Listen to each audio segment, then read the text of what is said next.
Bonjour à toutes et bonjour à tous.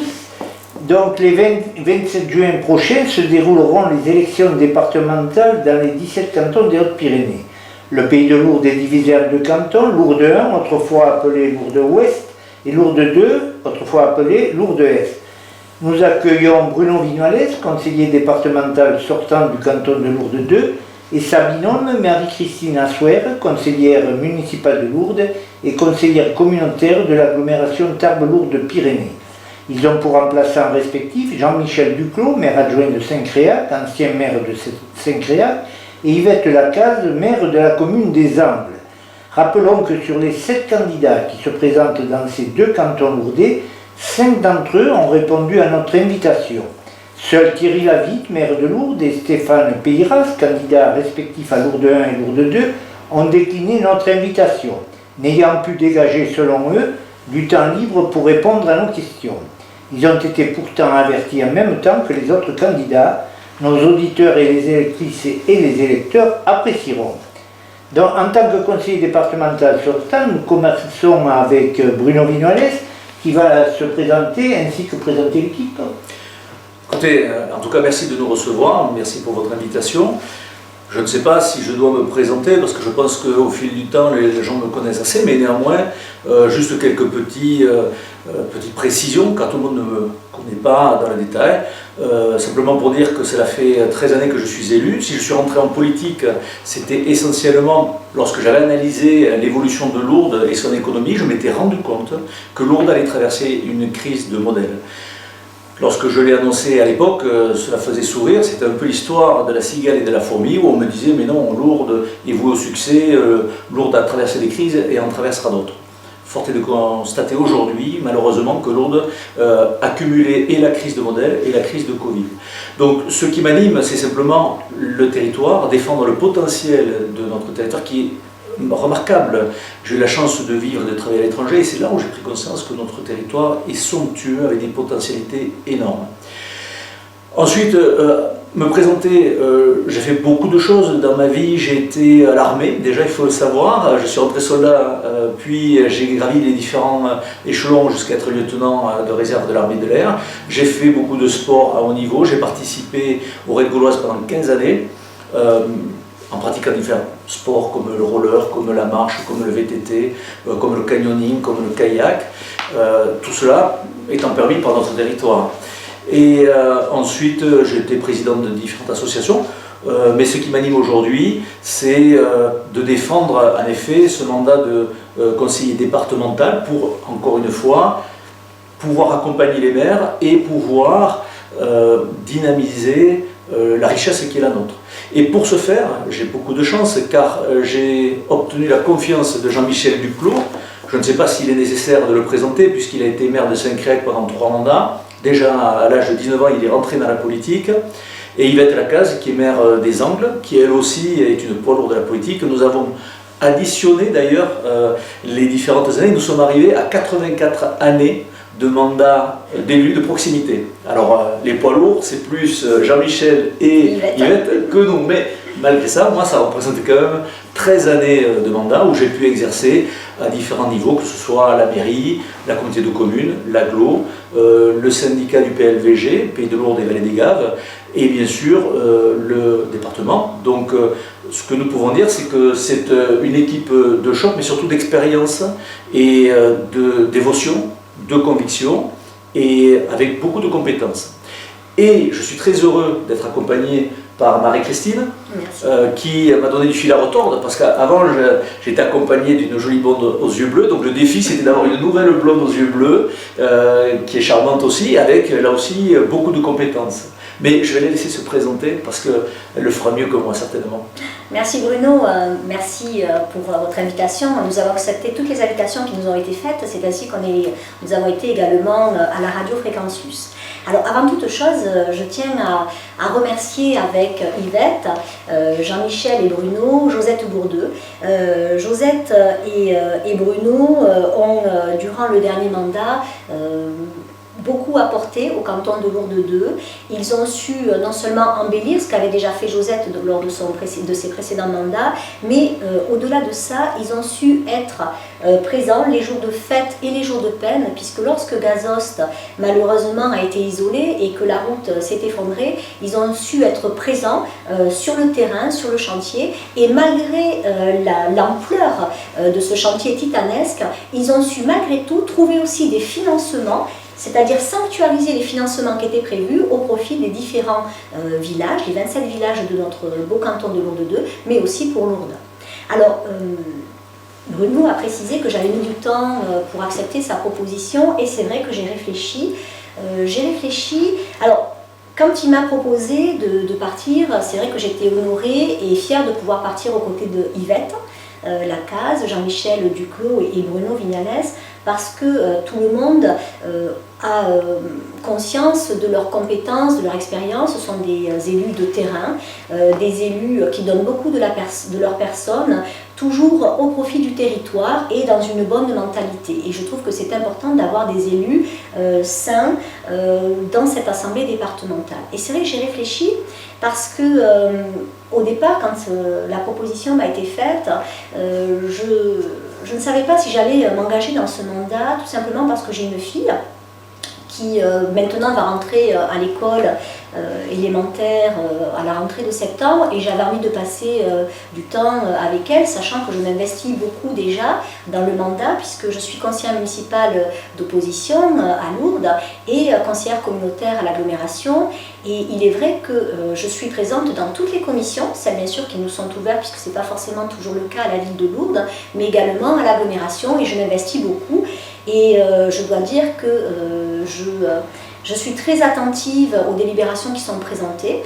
Lorsqu'elles vont dans le bon sens, je félicite la majorité en place.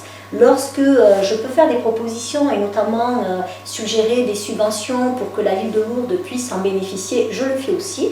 Et quand par contre une délibération s'avère irrégulière sur le plan du droit et qu'elle me semble aller dans le mauvais sens, je le dis tout simplement parce que c'est dans l'intérêt des contribuables, des administrés et des agents de la ville de Lourdes. Alors, pourquoi j'ai accepté de partir en fin de compte dans cette équipe? Tout simplement parce que les élections ont été décalées. Il y a eu un report de la date des élections. Ma fille, maintenant, elle va rentrer à l'école, et donc, à part cet été, je n'aurai pas de toute façon la possibilité de m'occuper d'elle, puisqu'elle sera à l'école tous les jours, à part le mercredi. Et j'ai pris conscience qu'avec la Covid-19, la situation dramatique que nous avons connue, et au-delà de tous les décès que malheureusement nous pouvons déplorer, notre territoire des Hautes-Pyrénées est victime, subit des répercussions économiques et sociales qui se sont déjà fait sentir et qui vont se faire sentir encore plus à l'avenir. C'est la raison pour laquelle il m'a semblé indispensable qu'au sein de l'Assemblée départementale, il y ait des personnes compétentes, qui ont de l'expérience, c'est-à-dire qui vont être directement opérationnelles. Parce que quand on connaît les services, quand on connaît les compétences, quand on connaît les personnes, on est directement performant, et la performance, c'est un gain de temps, mais un gain de temps, c'est aussi un gain d'argent. Et donc il me semble fondamental qu'il y ait des élus sortants qui puissent se briguer et arriver à nouveau à l'Assemblée départementale. D'autant plus que dernièrement, nous avons appris qu'un tiers des élus de cette Assemblée, qui en comporte 34, un tiers ne va pas se représenter. Cela veut dire déjà qu'un tiers ne sera pas expérimenté au sein du conseil départemental. Sans oublier que parmi les élections, ceux qui vont se présenter, certains ne seront pas réélus, et c'est le jeu démocratique. Donc ça veut dire que dans cette assemblée départementale, il va y avoir beaucoup de renouveau. Or, notre département, qui est le plus impacté par la Covid-19, a besoin au contraire d'avoir des gens d'expérience, des gens compétents au sein de cette assemblée. C'est la raison pour laquelle j'ai accepté de suivre Bruno, Yvette et Jean-Michel pour que, au sein du conseil départemental des Hautes-Pyrénées, il y ait des personnes compétentes, d'expérience et qui aient des expertises. Et c'est vrai que j'ai été honorée quand Bruno m'a dit que je pourrais être utile. Depuis maintenant une dizaine d'années, j'essaie de m'investir parce que j'ai pu bénéficier de l'ascenseur social. Dans les réseaux sociaux, certains, une minorité certes, mais me présentent comme une intello coincée, rigide, et qui serait née avec une cuillère en argent dans la bouche. Je voudrais expliquer à toutes ces personnes, et celles qui ne me connaissent pas, que c'est bien loin de la réalité. Concrètement, quand j'étais en troisième, mes parents ont divorcé et ma mère a dû assumer ma soeur, mon frère et moi-même. Et bien évidemment, il n'était pas question qu'on soit une charge financière pour elle. C'est la raison pour laquelle eux ont commencé à travailler. Et moi, je suis partie en BEP de secrétariat pour trouver un emploi plus rapidement. Parce que je n'avais pas à ce moment-là l'âge pour pouvoir travailler. Et lorsque j'ai fait ce BEP, j'avais droit aux bourses sociales puisque nous n'avions pas les moyens financiers de pouvoir payer ces études. Et lors de ces études, comme justement je voulais aider ma mère, j'ai beaucoup travaillé. Alors que jusqu'à présent, dans mes relevés de notes, il y avait plutôt marqué « pipelette, ne s'investit pas, travaille pas suffisamment ». Et j'ai beaucoup travaillé. Et j'ai obtenu donc ce BEP et le CAP en même temps d'ailleurs, puisque j'avais bien travaillé. Et durant ces études, où j'ai appris la sténographie, à taper à la machine, j'ai également suivi des études de droit, d'une introduction qui nous expliquait comment l'État fonctionnait, les collectivités territoriales. Et c'est une matière qui m'a plu dès le départ. Et lorsque j'ai obtenu mon BEP, j'ai eu la possibilité d'intégrer un bac professionnel grâce aux bourses, là aussi sur critères sociaux, et je travaillais également, je dois le préciser, d'abord en tant qu'aide animatrice puis animatrice dans les centres de vacances. Je m'occupais des enfants défavorisés de la ville de Toulouse, puisque je suis native de la ville rose, et en travaillant durant toutes les vacances et avec ces bourses, j'ai pu donc faire ce bac professionnel où nous avions là encore des études de droit, et ça me passionnait beaucoup. Et lorsque j'ai obtenu mon bac, certains me conseillaient de continuer. Alors pas les enseignants, parce que beaucoup me disaient « mais non, tu as un bac professionnel, tu n'as pas le droit de continuer, tu n'as pas le droit d'aller à la fac ». Et certains me disaient « mais si tu as un bac, tu peux t'inscrire ». Et je suis allée donc m'inscrire et une dame m'a accueillie très gentiment, elle m'a dit « mais oui, vous pouvez vous inscrire ». Alors bien sûr, comme je ne m'appelais pas Marie-Christine Assuer 2, à l'époque j'étais pas mariée, mais c'était qu'elle 2, et que mes parents n'étaient pas du tout notaires ni avocats, et loin de là, je me suis inscrite en AES parce que je le reconnais. À ce moment-là, moi j'avais honte de venir d'un bac professionnel et de m'inscrire en droit. Et dans la filière administration économique et sociale, nous avions du droit, et dès la première année, j'ai assisté à un cours de droit constitutionnel qui m'a passionnée, et c'est là qu'est née en moi cette envie, cette vocation de vouloir enseigner à mon tour le droit, c'est-à-dire toutes ces règles qui permettent de protéger les plus vulnérables, les plus faibles contre ceux qui veulent dominer. Et notamment, il nous était expliqué comment fonctionnent les collectivités territoriales. Et à partir de là, je suis devenue un rat de bibliothèque. J'ai fait la fourmi, on peut parler souvent avec la fontaine de la fable de la fourmi et de la cigale. Je suis devenue une fourmi, j'ai passé toutes mes vacances à travailler, j'avais droit aux bourses sociales, et c'est comme ça que j'ai obtenu chaque diplôme avec mention, parce que j'ai beaucoup travaillé et que je voulais réussir, et que pour réussir à avoir les bourses, il fallait avoir de bons résultats. Et après avoir obtenu tous mes diplômes et ma maîtrise en AES, j'ai eu l'opportunité d'intégrer un DEA de droit public que j'ai obtenu, puis de faire une thèse en droit public et de devenir docteur, et d'être recrutée du premier coup maître de conférence en droit public à l'université. Et je me suis spécialisée par la suite dans les collectivités territoriales, et quand Bruno m'a dit que le conseil départemental pourrait avoir besoin de mes compétences, de mes connaissances, j'ai de suite accepté, vu le contexte de la Covid-19 et du renouvellement au sein du conseil départemental, accepté parce que j'ai pensé que si je pouvais être utile, c'était ma place, parce que j'ai bénéficié moi de l'ascenseur social. J'ai pu profiter des connaissances qu'on m'a transmises, et j'ai choisi d'enseigner parce que j'aime transmettre du savoir et que je voulais pouvoir à mon tour être utile, et c'est la raison pour laquelle j'ai accepté de partir aux côtés d'Yvette, Jean-Michel et Bruno. Est-ce que vous appartenez tous les deux à un parti politique? Pas du tout. Pas du tout, nous n'avons jamais souscrit à aucun parti, sinon le parti du territoire. Ce qui nous anime, c'est de pouvoir travailler avec l'ensemble, parce qu'il est évident qu'au département, il faut rappeler que c'est une assemblée délibérante. Donc il ne s'agit pas, quand on a une élection départementale, de créer un État dans l'État. Ce n'est pas une élection de communauté de communes. Nous sommes là pour travailler pour le département. Et alors bien sûr, nous portons avec plus de ferveur les projets de notre canton qu'ailleurs. On essaie de faire passer les projets de nos maires ou nos propres idées, peut-être avancer les autres. Mais après, il faut aussi savoir s'entourer et travailler en totale collégialité, de façon à ce que les projets que nous portons puissent être validés et portés par le département. Pour rebondir, je préciserai que notre seul parti, c'est le territoire. Bien sûr, nous avons des sensibilités de droite ou de gauche. Moi, je me situerai plutôt au centre droit, puisque j'ai été élevée au biberon de Pierre puis Dominique Baudis. Bien sûr, on a nos sensibilités, mais que ce soit Yvette, Jean-Michel, Bruno ou moi-même, on n'a jamais été encarté. On n'a jamais milité dans un parti politique, on n'a jamais encarté. Alors c'est vrai qu'aujourd'hui, tout le monde se présente sans étiquette. Nous, à la préfecture, on a dit qu'on était plutôt divers centres parce que on peut avoir une sensibilité plutôt de gauche ou de droite.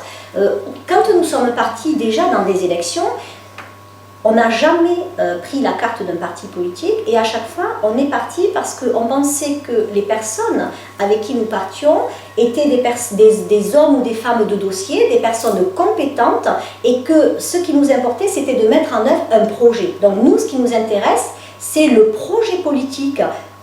Au sens noble du terme, la politique c'est quoi? C'est l'organisation de la cité. Donc nous ne sommes pas des politiciens parce qu'on n'a jamais été dans des partis politiques. Par contre, nous sommes attachés à faire vivre notre territoire. Qu'est-ce que l'on peut attendre du département en tant que candidat quand on fait acte de candidature donc auprès des électeurs, des électrices de votre canton? Alors déjà, moi je voudrais profiter de cette question pour rendre hommage à Michel Pellieu. Parce que dans mes valeurs, je suis très attaché à l'honnêteté et à la loyauté. Et il est vrai que Michel Pellieu, comme je l'expliquais tout à l'heure, a ce talent de faire travailler les gens ensemble, quels que soient les drapeaux ou les fanions. Il passe au-delà de cela et il va chercher les compétences. Et c'est vrai que le jour où Michel Pellieu m'a proposé et m'a donné la présidence de la seconde commission, je me suis senti très touché, très honoré. En même temps, ce n'était pas une chose facile, parce que Michel Pellieu a une gestion très rigoureuse. Il faut savoir que le département des Hautes-Pyrénées est dans le top 10 des départements les mieux gérés de France. Donc ça veut dire qu'en retour, tous les ans, on doit atteindre des objectifs très précis, dont la baisse des frais de fonctionnement. Donc tous les ans, on se doit de baisser considérablement les frais de fonctionnement au-delà de 10%. En même temps, il faut reconnaître que depuis que Michel Pellieu est à la tête du département, il n'y a jamais eu d'augmentation des impôts. Sa maîtrise de la dette est réelle et il a su négocier, parce qu'il faut rappeler qu'à l'époque, il y avait eu un contrat sur le WIMAX qui avait coûté 200 millions d'euros, avec, de mémoire, je crois que la maintenance coûtait à peu près 200 millions. Et fort heureusement, il a su négocier avec Orange le déploiement de la fibre optique pour 280 millions d'euros, que nous n'avons pas payé. En plus, il faut dire que le déploiement est en avance sur le calendrier, c'est dire que les choses sont bien suivies. Mais au-delà, il a su aussi créer des rapprochements pour créer des associations ou des concepts comme Ambition Pyrénées, comme la Compagnie des Pyrénées, qui est NP, plus des financements et des associations avec la Banque des Territoires, par exemple. C'est aussi l'ADAC, qui permet de travailler et qui permet d'avoir un soutien technique et juridique pour les villages de la ruralité ou des villes, puisque même la loi souscrit. C'est aussi la SEM, c'est le SDE, qui, associé avec Capgem, qui est la filiale du Crédit Agricole, devient SEM Happy Energy, où on va pouvoir mettre en place des projets de production d'énergie renouvelable. C'est aussi le groupement européen de coopération transfrontalière. Donc, déjà, nous avons travaillé avec l'Espagne pour gérer les tunnels, mais Michel Pellieu a mis en place ce groupement pour aller encore plus loin. C'est-à-dire qu'avec l'Aragon, OSCA, les Pyrénées-Atlantiques, bientôt nous allons pouvoir porter des projets innovants autour de l'énergie, autour de la promotion du tourisme et de l'économie de montagne. Et cela nous permet aussi d'aller chercher des financements à la nation et à l'Europe. Déjà, nous avons obtenu 20 millions d'euros de soutien financier. Et après, il y a l'adaptation. Ces dernières années, nous avons eu des taux d'intérêt très bas. Ceci a permis d'aller acheter la caserne qu'il y avait en face de l'hôtel du département, de la rénover pour y mettre les bureaux, de régénérer aussi l'hôtel du département, et cela sur d'autres bâtiments aussi, jusqu'au bâtiment des archives qui bientôt va être rénové. Et au final, les 1400 employés qui sont portés par le département sont donc réintégrés dans ces structures et l'économie se situe entre l'écart des annuités d'emprunt pour les achats et les rénovations qui sont inférieures aux loyers qui étaient payés sur les bâtiments externalisés. Donc ça s'appelle de la gestion. Et aujourd'hui, si le département est encore plein d'action et de vigueur, c'est grâce à cela, parce que tous les ans, la dotation au département est en baisse. Et malgré cela, la ressource financière est toujours au rendez-vous. Cette ressource financière, c'est ce qui permet de faire vivre les associations, les villages à travers le phare et toute cette machinerie. Il faut rappeler que le département a fléché tous les ans 60 millions d'euros pour faire vivre nos entreprises. Et nos entreprises sont nos emplois. Et chose particulière, c'est que cette année, avec la Covid, eh bien, ce n'est pas 60 millions qui ont été fléchés, ce sont 72 millions. Donc, malgré les difficultés que nous traversons, ce sera 12 millions de plus que les autres années. Donc oui, je suis très fier de travailler auprès de Michel Pellieu, mais pas que, parce que ce qui nous différencie aussi, c'est l'expérience, mais aussi le réseau. C'est que nous sommes déjà au contact et en capacité de travailler avec toutes les personnes importantes du département, puisque nous sommes proches de Gérard Témèche qui a fait un travail extraordinaire au niveau de l'agglo, qui a su respecter la ruralité en mettant en place le fonds de concours avec un équilibre. Mais c'est aussi travailler avec Maryse Carrère, qui m'avait donné les rênes du PLVG à sa suite lorsqu'elle a été élue sénatrice. C'est aussi travailler avec Chantal Robin-Rodrigo, qui est une grande experte du territoire et qui a tellement donné pour le territoire. Sans oublier Janine Dubier, qui connaît le territoire par Mons et par Vaud, par cœur, et elle a tellement apporté et donné. Mais aussi Jean-Bernard Saint-Pastous qui de son côté se bat et s'implique. Donc l'avantage c'est que quels que soient les projets, on peut toujours aller frapper à leur porte, on sait qu'ils nous épauleront, qu'ils nous accompagneront et qu'on pourra ainsi porter nos projets et ceux de nos maires. Marie-Christine, peut-être des points sur les compétences du département. Oui, justement, je souhaitais rajouter qu'il faut rendre hommage et témoigner du rôle en matière de solidarité sociale, sanitaire, intergénérationnelle et territoriale du département. Peu de monde savent que tous les jours, en fait, ils profitent de cette collectivité territoriale. Le rôle du département, il est fondamental puisque tous les jours, nous profitons des prestations offertes par le département, des services rendus par le département. Et si nous suivons l'âge, par exemple, nos jeunes, lorsqu'ils vont au collège, eh bien, ils profitent du département et de ses compétences. Le département a équipé tous les collèges de tablettes numériques, 100% ont été équipés de tablettes numériques. Si nous pensons aux personnes les plus vulnérables, les plus faibles, là aussi, elles bénéficient grâce au département, du RSA. Si nous continuons, nos personnes plus âgées, et tous, un jour, on deviendra âgé, eh bien, nous pouvons profiter de l'allocation d'autonomie, également du rôle de la DMR, qui permet de pouvoir livrer des repas et permettre ainsi à nos personnes âgées de vivre encore chez elles. Donc le département, il a vraiment un rôle fondamental en termes également d'équilibre du territoire, de défense de notre ruralité, et c'est la raison pour laquelle, sans le savoir, tous les jours on profite du département. Les voiries, les routes départementales, c'est également le département, et d'ailleurs le département, sur le canton de Lourdes 2, il a refait 100% du revêtement. Toutes les routes ont été refaites grâce au travail et à l'engagement de Josette Bourdeux et de Bruno Vignales, et bien entendu également de leurs suppléants Valérie Lannes et Jean-Claude Castéro. Donc il y a un travail incroyable qui a pu être fait malgré le chantier titanesque qu'il a fallu gérer, qui était le chantier de Gazost. Donc je crois que c'est très important de rendre hommage et d'expliquer les compétences du département qui sont peu connues, qui sont donc des compétences en termes de gestion des collèges, en termes d'intervention, de solidarité en faveur de la famille, de l'enfance. J'ai cité tout à l'heure bien évidemment les personnes les plus vulnérables, les personnes handicapées également profitent d'un soutien de la part du département, la voirie, mais également le tourisme et le développement. Et s'agissant du tourisme, c'est fondamental parce que le tourisme, c'est une compétence qui est partagée entre les communes, le département, les intercommunalités et la région. Et ce qui est très important, c'est que peu de personnes le savent, mais avec le tourisme, comme avec le sport et la culture, qui sont des compétences partagées, on peut faire du développement économique.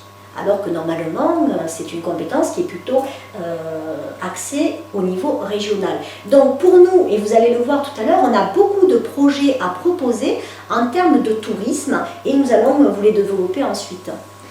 Bruno, au niveau du bilan, qu'est-ce que l'on peut dire sur le canton? Mais comme l'a précisé Marie-Christine, ce fut un mandat tout à fait exceptionnel. De par la coulée de lave de boue de Gazost, ce n'était pas quelque chose d'anticipé. Et là encore, il faut savoir que le lendemain du drame, Michel Pétu était là et très rapidement, il a mis la départementale 7 à jour, ce qui a permis de retrouver une communication entre le hameau et le village. Mais ensuite, donc, il a fallu, pendant quasiment tout le mandat, et je tiens à rendre hommage au maire Pierre Daret, qui a fait un travail exceptionnel jusqu'à y laisser un peu de sa santé. Mais c'est aussi l'ensemble des villages. Et puis je voudrais quand même préciser, parce que bon, le canton Lourdes 2, bien sûr c'est la partie est de Lourdes, avec les quartiers d'Enclade, du Lapaca, de Lofite, de Sarsan, de Souldelane. Ce sont à peu près 10 447 habitants et 27 communes. J'aime autant dire que c'est le plus beau des cantons. Parce que les 27 villages sont magnifiques. Il est vrai, et là je voudrais rendre hommage, si vous me permettez, à l'ensemble des maires de ces communes. Parce que là encore, très souvent, ils sont en confrontation directe avec les habitants, il n'y a pas de pare-choc, il n'y a pas de filtre. Vous savez, dans ces petits villages, tout le monde se connaît, et dès qu'il y a un truc qui ne va pas, on va voir le maire. Mais on va le voir quand il y a un problème, mais on ne va pas le voir quand tout va bien. Et il faut savoir que ce sont des hommes et des femmes qui passent leur temps de loisirs, très souvent, tout leur temps dédié au village. Avec des petits moyens, des petits budgets, c'est du bénévolat. Et il faut un travail extraordinaire. Et j'invite tout le monde à aller se promener dans nos villages qui, vous le verrez, sont sublimes, sont magnifiques, fleuris, beaux, avec la pierre apparente, etc. Et nous, nous sommes là aussi pour les accompagner. C'est ce que nous avons fait pendant tout ce mandat. Et malgré les 900 000 € qu'il a fallu trouver pour gérer la problématique de Gazost, pour retrouver la sérénité, eh bien, aucun village n'a souffert de manquement. C'est-à-dire que nous avons continué à distribuer les différentes subventions et nous avons mis un tableau dans le document de campagne où il est montré que tout l'ensemble, chaque village a eu sa part de subvention. Alors, on a fait un petit tableau récapitulatif, il n'y a pas des croix devant chaque action, parce qu'il y a des villages qui ont déjà fini l'assainissement, etc., et qui n'ont pas, à chaque mandat, des subventions pour l'assainissement. Mais on se rend compte que tous les villages ont eu des accompagnements, et la ville de Lourdes a eu des accompagnements sur l'ensemble des prestations. Donc je pense que malgré la Le boulevard du difficulté. Centenaire, par exemple, devant l'OFIC, a été sécurisé, ce qui était très important puisque c'était dangereux, et ça a été fait par le département. Le boulevard de Centenaire, merci Marie-Christine de le préciser, ça représentait un investissement de 2 millions d'euros. Et là aussi, les gens ne le savent que très peu, ou que trop peu. Donc, nous avons été au rendez-vous de tous les accompagnements, au rendez-vous de la catastrophe de Gazost, mais aussi dans l'accompagnement de l'ensemble des maires.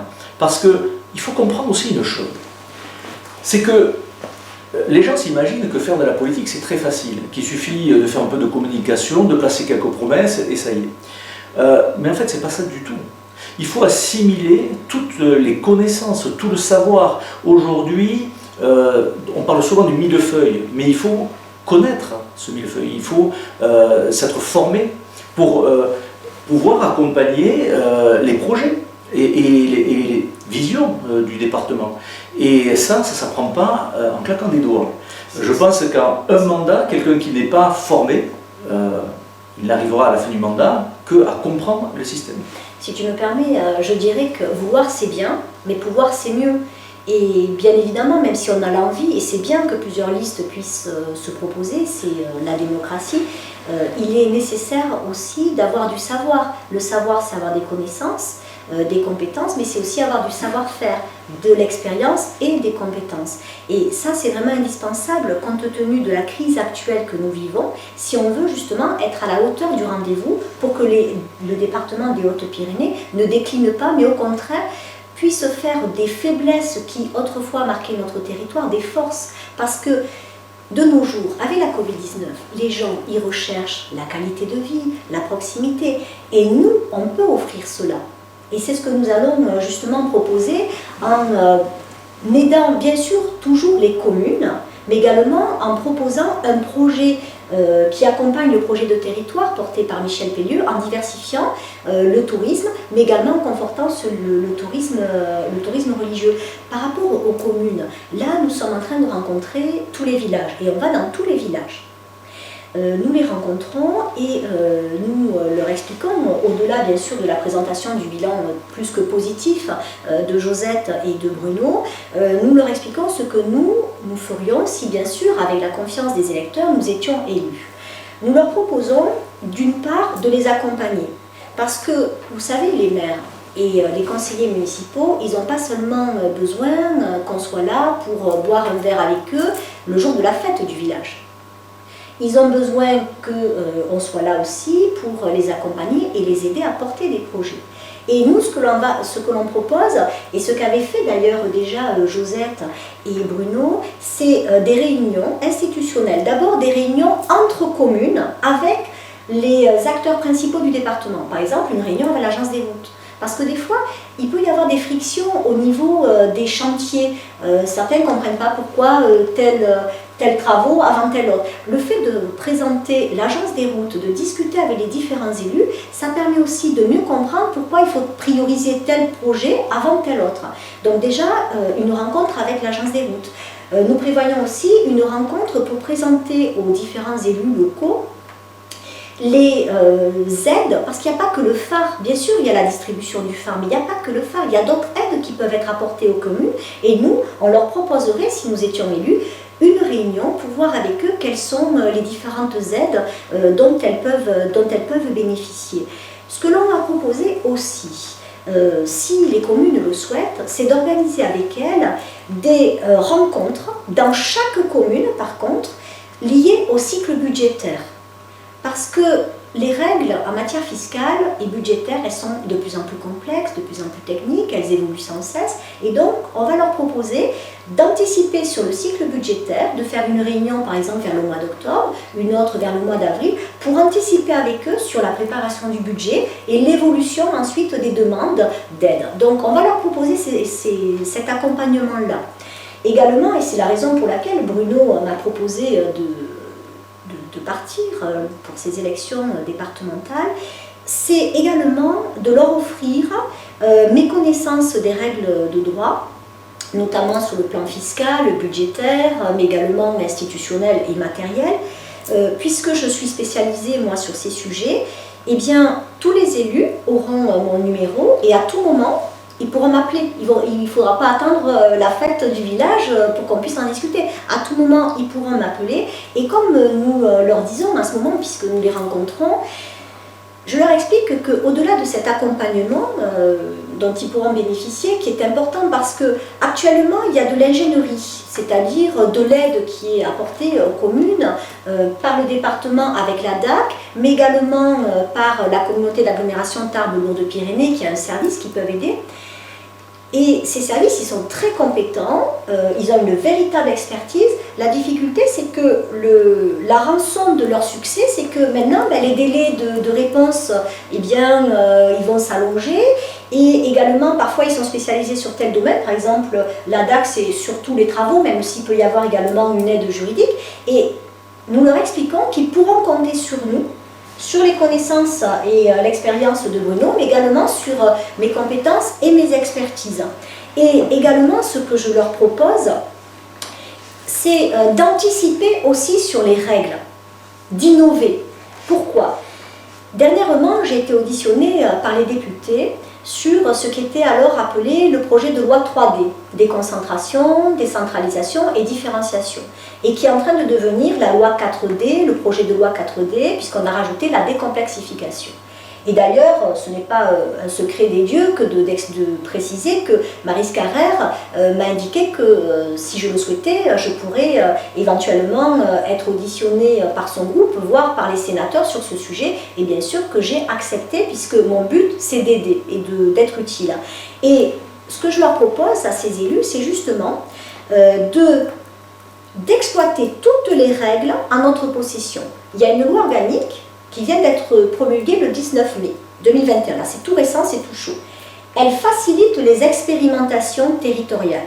C'est-à-dire qu'au lieu d'appliquer de manière uniforme la règle qui vient de l'État et qui s'appliquerait la loi ou les règlements, il est possible, par le vote d'une délibération du conseil municipal, de demander à s'engager dans une expérimentation pour déroger à ces règles, en respectant bien sûr le principe d'égalité. Parce que l'égalité, c'est quoi? C'est à situation égale, traitement égal. Sauf qu'en fait, depuis toujours, on applique des règles identiques même à des situations qui sont différentes. Et bien là, on pourrait par exemple, au nom de notre ruralité, le fait d'être une commune de montagne, bénéficier de dérogation pour ne pas avoir appliqué une règle beaucoup trop rigide et un carcan trop strict qui ne correspond pas aux spécificités de notre territoire. Donc c'est toutes ces expertises, ces compétences et ces connaissances que nous leur proposons à tous ces élus de mettre en œuvre avec eux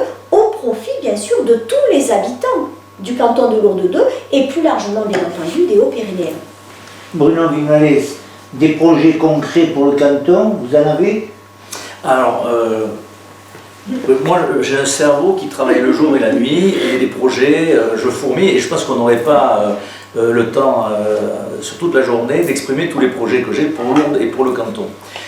Néanmoins, je voudrais juste rappeler qu'à l'époque, quand j'étais président bénévole du PLVG, du Pays de Lourdes et Vallée des Gaves, j'avais déjà mis un projet fort utile pour le territoire, qui était le projet d'une chaîne touristique pour les télévisions d'hôtels. Quel était le principe? C'était assez simple. En fait, vous avez 3 personnes sur 10 qui vont ouvrir la porte de l'office de tourisme. Mais vous avez 7 personnes sur 10 qui allument le bouton de la télévision pour regarder dans la chambre d'hôtel. Donc nous avons travaillé avec Céline Ringeval pour mettre en œuvre cette chaîne touristique qui était aboutie à 95%. Il ne manquait plus que le déploiement. L'intérêt, c'était de montrer tous les atouts du territoire et pas simplement, comme à l'office de tourisme, les intérêts de la commune. Donc j'espère que ce projet va arriver au bout, puisque maintenant je ne suis plus en charge du PLVG, parce que c'est vraiment nécessaire et utile pour le territoire. Ensuite, il y a un autre projet qui peut être très intéressant pour le département, c'est le projet de Saint-Jacques-de-Compostelle. À l'époque, j'avais proposé à Fatima de faire les chemins de Fatima. Ils l'ont fait, c'est un succès. Je souhaiterais faire les chemins de Lourdes, sur le même principe.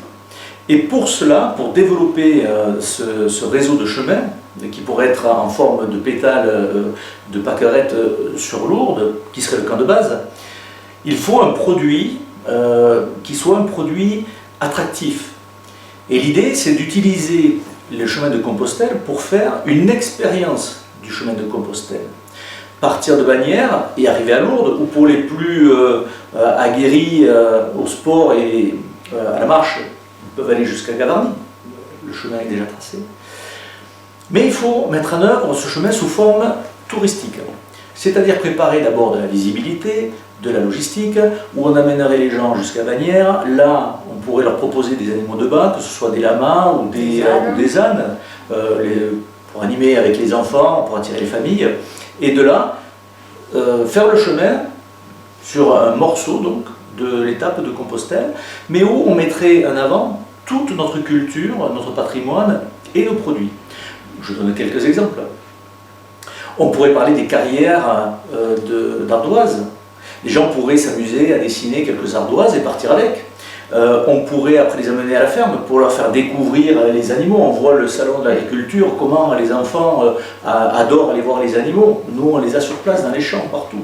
Donc on peut les amener aussi dans une ferme pour rencontrer les vaches, les agneaux, expliquer comment on fait un fromage, expliquer comment on fait un yaourt. Et vendre ensuite les produits. Et vendre ensuite les produits. On pourrait les amener au quillet d'Ousté. On a un plancher extraordinaire et on pourrait leur expliquer le jeu de la pétanque. Moi j'avais amené des Asiatiques sur ce chemin-là qui est extraordinaire, il est magnifique, on se croirait en pleine montagne. Et quand on est passé à Saint-Créac, il y avait des gens qui jouaient à la pétanque, ils m'ont dit mais qu'est-ce que c'est, qu'est-ce qu'il faut? Et voilà, mais on peut partager ça et puis faire des parties de pétanque sur le chemin. Sans parler de l'église de Tourdis-Côte-Toussaint qui est classée UNESCO.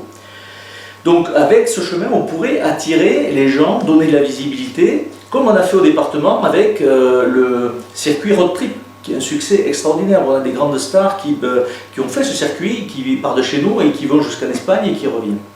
Et une fois qu'on a mis ça en place, on ferait d'autres chemins sur d'autres thématiques.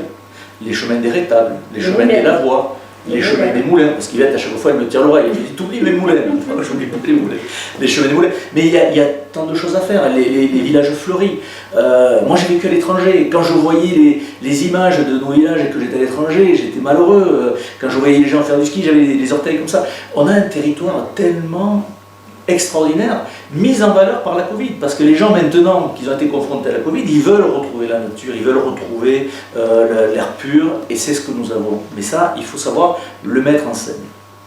Ensuite, je voudrais rappeler qu'un des premiers projets que j'ai porté au département, c'était la V81.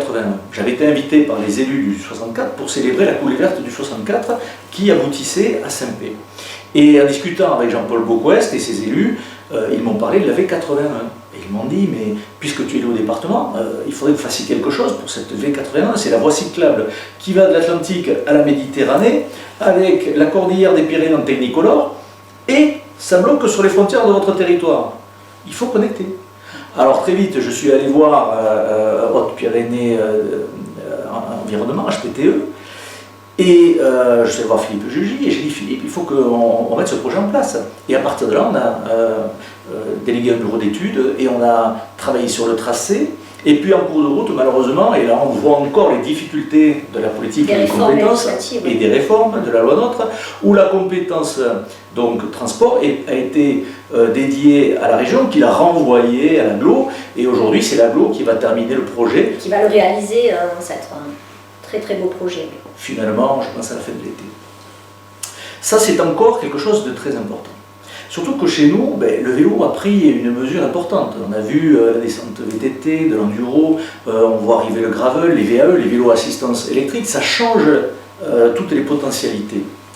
Nous avons mis avec le département le projet Cyclone Trip, c'est-à-dire le blocage d'écoles le matin pendant 5 jours pour permettre aux cyclos de chez nous et du monde entier de rouler ensemble sur les plus beaux cols des Pyrénées, associés à la même initiative du côté du 64. Donc ça aussi, ça crée de la fréquentation, sachant qu'en plus, les cyclotouristes ont un pouvoir d'achat bien supérieur aux touristes traditionnels.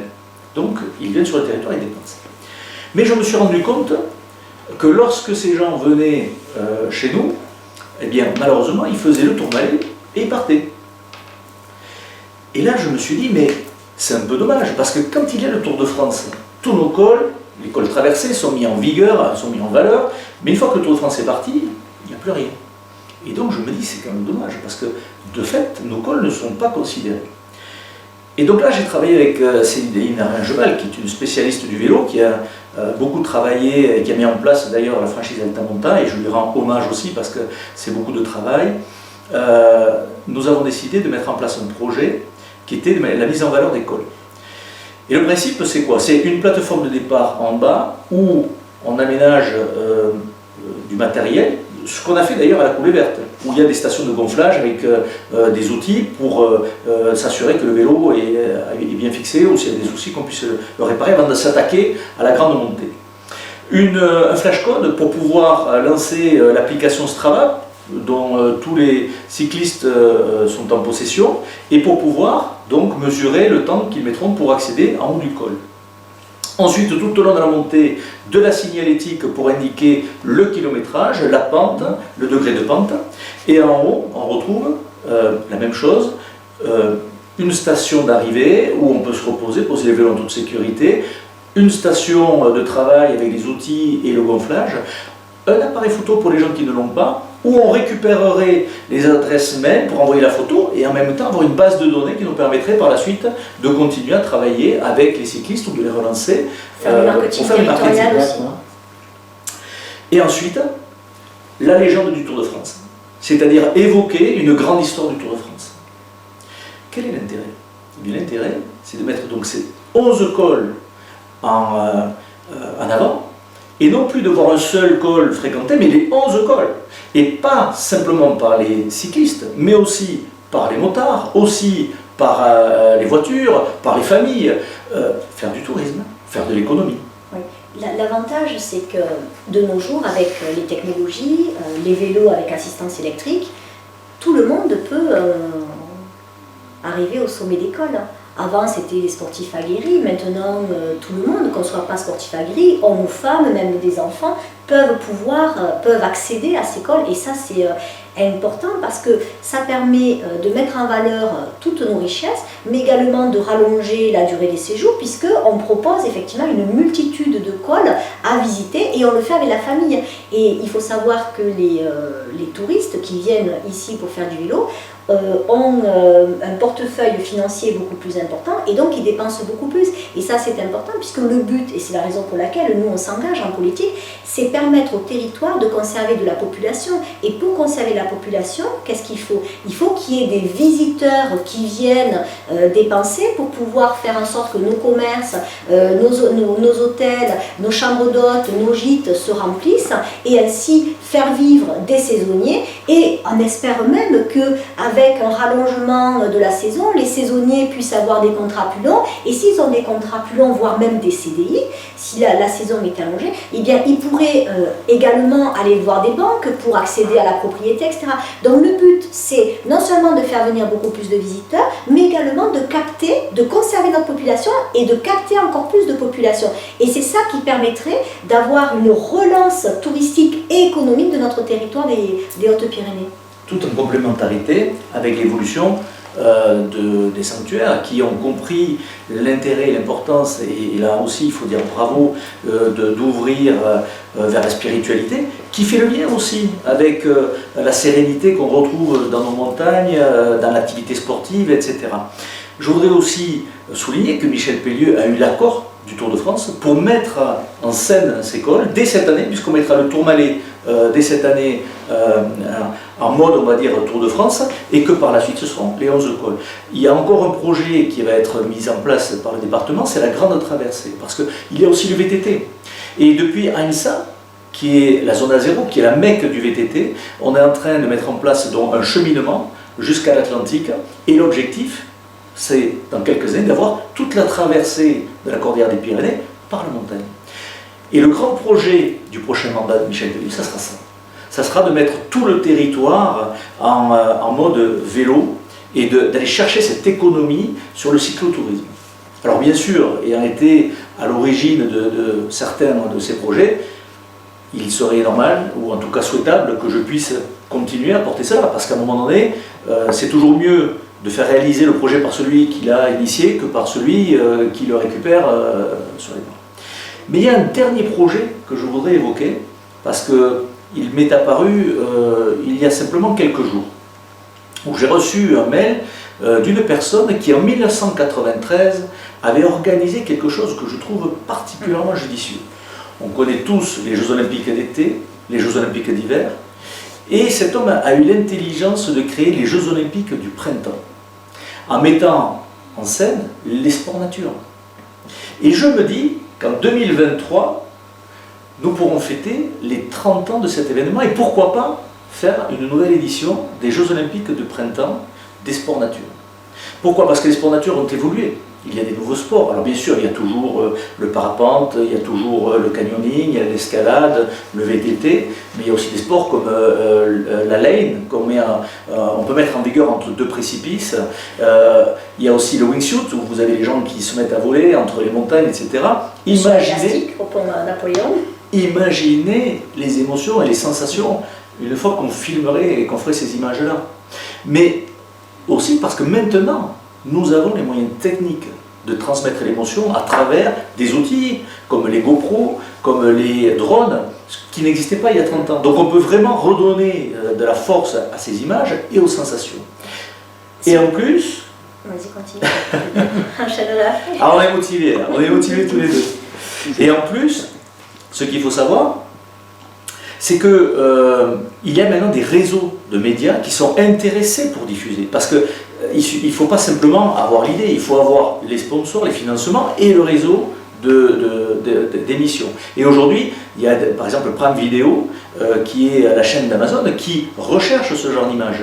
À l'époque, le Red Gauloise avait eu des imitations, entre autres les Coach Challenge aux États-Unis, et Prime Video a acheté le concept des Coach Challenge, qui était pourtant ancien depuis très longtemps. Eh bien, il faut savoir que des chaînes comme Prime Video, comme Red Bull, etc., seraient friands pour ces choses et pour ces images-là.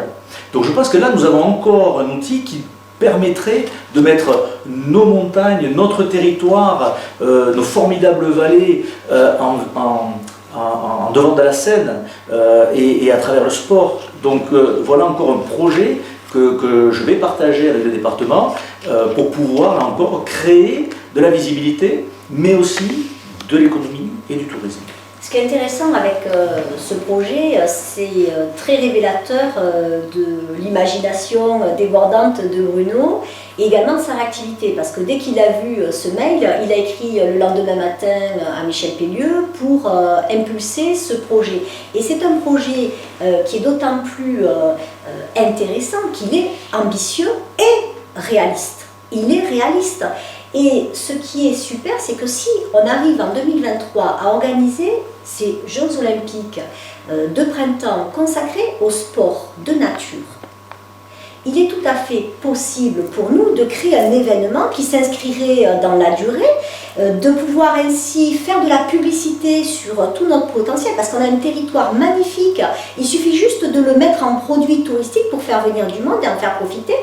Et ce qui est également intelligent et qui montre que c'est réaliste, c'est que actuellement les Jeux Olympiques d'été, d'hiver, ils peuvent être organisés parce que ce sont des sports collectifs qui sont concernés. Là, on parle de sports de nature, qui sont des sports individuels, essentiellement, ce qui veut dire que malgré la Covid, nous pourrions les organiser. On n'aurait pas ces problèmes de distanciation sanitaire. Et en plus, comme les autres ne peuvent pas être organisés, eh bien, des financements, des organisateurs, on va en trouver. Donc c'est une vision qui est très intéressante pour relancer notre territoire sur le plan touristique. Et je tiens à préciser que de notre quatuor, nous avons la volonté de diversifier le tourisme, mais par contre de ne jamais abandonner les sanctuaires. Pourquoi ? Les sanctuaires, c'est le premier employeur du pays de Lourdes. Il ne faut surtout pas les abandonner. Et puis surtout, Lourdes est connue au niveau national et international par la grotte. Donc ce qu'il faut faire, c'est au contraire aider les sanctuaires, conforter le cultuel en l'élargissant au spirituel, parce qu'il y a des personnes qui ne sont pas forcément pratiquantes ou même croyantes, mais qui vont être dans la quête de soi. Et cette recherche d'ailleurs est à développer avec les chemins de Compostelle, les expériences de Compostelle dont tu parlais tout à l'heure. Donc l'idée, c'est aussi de faire du culturel. On a une architecture magnifique au sanctuaire, il suffirait de la valoriser. On a également de l'histoire à raconter grâce au sanctuaire, mais également sur Lourdes et tous nos villages. Que ce soit les quillers dont tu parlais, mais également les lavoirs, les rétables. Nous avons des trésors, il suffit juste de les mettre en valeur. Par contre, nous souhaitons donc diversifier le tourisme en faisant du tourisme également sportif, de l'agritourisme, mais aussi dans l'idée d'avoir du développement durable. Puisqu'il n'est pas question, bien entendu, de tomber dans l'erreur de certains qui, en faisant faire un tourisme de masse, ont fait augmenter, flamber les prix des loyers et après les habitants ne pouvaient plus y habiter. Il n'est pas question non plus d'avoir trop de touristes dès lors que ça provoquerait de la pollution, de la saleté, mais également de la pollution sonore, de la pollution lumineuse, etc. Donc l'idée c'est de diversifier le spectre du tourisme pour maintenir notre population toujours et en attirer plus et ainsi permettre aux Pyrénéens de vivre dans de bonnes conditions. Et dernièrement, à l'agglomération où je siège à la commission tourisme, j'ai plaidé pour l'handitourisme. L'handitourisme, c'est l'idée d'obtenir des labels pour démontrer que nous avons mis aux normes en accessibilité les infrastructures, notamment pour les personnes à mobilité réduite, mais ça peut être des personnes qui ont un handicap physique, visuel, auditif, mais également, tout simplement, vous et moi, demain nous allons prendre de l'âge et nous n'aurons pas la même faculté à nous déplacer. Et en obtenant, déjà, on se mettrait aux normes parce que ce n'est pas le cas. À l'eau, nous ne sommes pas aux normes en termes d'accessibilité. Nous ne sommes pas exemplaires. Nous ne sommes pas exemplaires et non seulement nous respecterions ainsi les règles en termes de mise en accessibilité, mais en plus, quel plus beau message que nous donnerions de notre ville à tout le monde, puisqu'on porterait ainsi le message de Bernadette, d'aider les autres, d'être au plus près des personnes les plus faibles. Ça permettrait aussi d'offrir une destination aux personnes à mobilité réduite qui n'en ont pas beaucoup, puisque ces labels handicap, liés au handicap et au tourisme lié au handicap, mais il n'y en a pas beaucoup. Donc non seulement ça permettrait d'offrir une destination à ces personnes, de se mettre aux normes et de faire du tourisme au profit de ces personnes. Et il me semble que ça serait un magnifique appel, mais aussi message au profit du plus grand nombre. Je vois que vous êtes intarissable, mais l'heure approche. Avant de vous laisser la conclusion de cet entretien très intéressant, je voulais vous demander, les commentaires de certains supporters inconditionnels du maire de Lourdes ont souvent dépassé les limites de la correction dans les réseaux sociaux. Vous avez sans doute des réponses à apporter à ce fléau, entre guillemets. Alors d'abord, je tiens à dire que c'est très triste et que personnellement, moi j'ai été très blessé. Parce qu'à un moment donné, si je me suis impliqué en politique, c'était simplement une volonté de mettre à disposition mes capacités, mes compétences. Tout à l'heure, Marie-Christine a évoqué son histoire. Je n'ai pas voulu rentrer dans la mienne, mais je suis aussi de ceux qui viennent d'en bas. Et j'ai eu beaucoup de chance parce que mes parents m'ont permis de faire des grandes études, il fallait les financer. Il est vrai que quand je vivais à l'étranger, mon repas régulier c'était un yaourt avec des cornflakes. C'est pas que j'aimais beaucoup les yaourts ou les cornflakes, c'est qu'à un moment donné, je ne pouvais pas en faire autre chose. Bon, j'ai jamais voulu rentrer dans ces sujets-là, peu importe, mais c'est vrai que par la suite, bon, oui, j'ai pu m'exprimer, faire et réussir, mais à aucun moment donné, je n'ai voulu profiter d'une carrière, ou etc. Moi, je n'ai jamais voulu être maire de Lourdes, contrairement à d'autres, et je ne ferai jamais de promesses que je ne saurais tenir. Ça, ce sont mes valeurs. Donc, il est vrai que lorsque, à l'inverse, on vous entache, on vous salit, gratuitement, sans vous connaître. Simplement, pourquoi? Pour faire de la propagande. Donc on vous invente des histoires, on vous invente des vies, on vous invente des mensonges, simplement pour vous attaquer, vous mettre dans la boue, alors que les gens ne savent même pas tout ce que nous avons réalisé dans la vie, quelles ont été les souffrances, les sacrifices, le labeur. Moi je travaille 7 jours sur 7. Alors, moi je laisse ma place quand ils veulent. Quand ils veulent. Mais à un moment donné, il y a une chose qui me tient à cœur. C'est mon territoire, c'est le potentiel. Dans tout ce que j'ai fait dans la vie, on m'a dit « Oh, tu ne vas pas réussir, tu es prétentieux, c'est trop compliqué, etc. » J'ai eu la chance de réussir parce qu'à un moment donné, j'ai travaillé, je me suis donné les moyens, je me suis investi et j'ai respecté des valeurs. Je ne changerai pas. Par contre, je suis triste que des gens dérogent à cela, ne cherchent pas à connaître les gens et les attaquent simplement parce qu'eux-mêmes vont aller chercher un petit intérêt personnel. Et pour ce petit intérêt personnel, sont prêts à déformer, à mentir et à se pervertir. Je trouve ça très triste. Je rajouterai peut-être plusieurs remarques. La première, c'est que je crois que ces personnes, c'est une poignée, hein, mais qui est très, très active, il est vrai, ces personnes doivent être bien malheureuses dans leur vie et bien tristes, parce que quand on déverse autant de haine et de méchanceté, c'est qu'on n'est pas bien on ne doit pas être très heureux. Et donc, c'est vrai, moi je tombe jamais dans les critiques. Je dis toujours ce que je pense sur le fond, donc moi je suis favorable à l'échange et d'ailleurs j'invite les autres candidats à un débat. J'aimerais beaucoup débattre avec les autres candidats, donc si un débat peut être organisé, je le souhaiterais vivement. Voilà, moi je plains plus en fait ces personnes qu'autre chose. Ce qui m'attriste surtout, c'est de voir que des candidats à cette élection peuvent liker une personne qui, derrière un écran et avec un pseudo, peut nous insulter, par exemple nous traiter de naines. Je trouve ça choquant que voilà, les candidats, au lieu de parler de fond, de parler de dossiers comme nous le faisons, de propositions, de projets, nous attaquent sur notre physique. Je trouve que c'est un peu regrettable et cela abaisse notre démocratie. Donc je trouve ça vraiment dommage. Nous, ce qui nous importe, c'est vraiment de parler de projets, de dossiers. Et d'ailleurs, c'est la raison pour laquelle, parce que beaucoup n'ont pas Internet, hein, ça touche une minorité en fait, et notamment dans les villages. Et nous, on a le souci de la pédagogie, d'informer. Et c'est la raison pour laquelle on a élaboré ce document de campagne qui va être distribué à partir de la semaine prochaine dans toutes les boîtes aux lettres. Nous l'avons beaucoup travaillé parce que nous, ce qui nous intéresse, c'est le travail. Et donc, on a réalisé des tableaux, on a calculé, on a fait des schémas pour que tout cela soit très pédagogue. Et dans ce document, en fait, on explique aux gens le bilan très positif de Josette et de Bruno, mais également ce que nous ferions si les électeurs nous font confiance. Donc moi, je préfère finir sur une note positive, optimiste, qui correspond vraiment au message de l'autre, parce que beaucoup disent oui, on est gentil, etc. Mais ce qui le démontre, c'est les actes.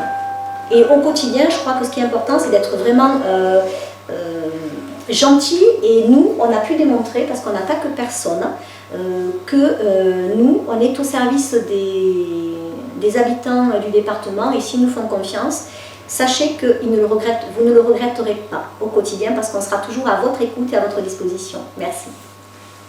Merci.